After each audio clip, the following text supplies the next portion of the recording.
Hey band, choir, and orchestra directors. Last week we talked about self-assessment for students and how to train them to hear themselves and to assess what's going on with their own performance.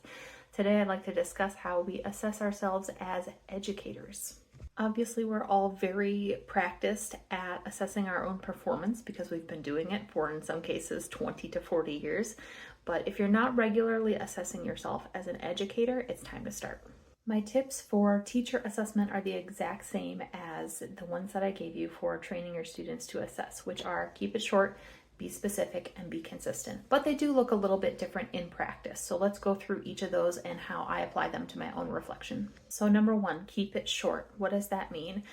If you're not accustomed to regularly doing self-assessments of your teaching, then number one, keep it to only a section of your rehearsal. Maybe this 10 minutes where you were working on this section or this one concept. Number two is I do a broad overview. So my personal lesson plans fit on Post-it notes. I'm not a big report writer when it comes to lesson planning. So I would go down my Post-it and go, yep, this went fine, this went fine. This one item looked a little bit kind of funny, or I didn't feel great about how it went. So that's the item that I'm going to focus on.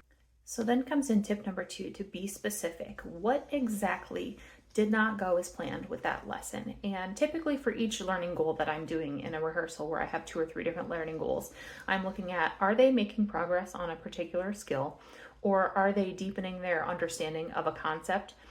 Plus, are the students having fun and building community while they're doing that?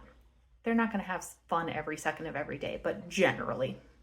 So the idea here is to look at what piece of that were you not happy with how it went.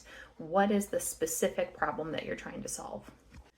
Then for whatever went wrong with that lesson, you can try a bunch of different things depending on what you think went wrong. You can backtrack to make sure the students have all the prerequisite knowledge that they need for your content.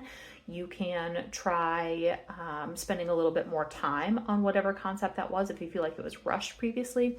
You can use a different teaching strategy for whatever concept that you're working on. Just coming at it from a different angle sometimes helps.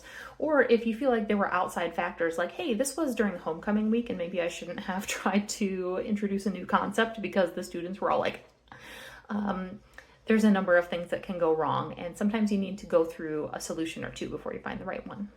Then for the third pillar is to be consistent. You need to make sure that you're doing a little bit of reflection, if not every rehearsal, at least a couple of times a week, so that you are constantly asking yourself those questions about how the students are progressing, how they're learning, and how you personally can have an effect on what is being done in the classroom. I know sometimes in schools it feels like we don't have a lot of control over what happens, but this is one thing we definitely have control over, is our amount of self-reflection and the decisions that we make based on what the students are learning. That's it for today's teacher tip. Happy reflecting, and we'll catch you next time.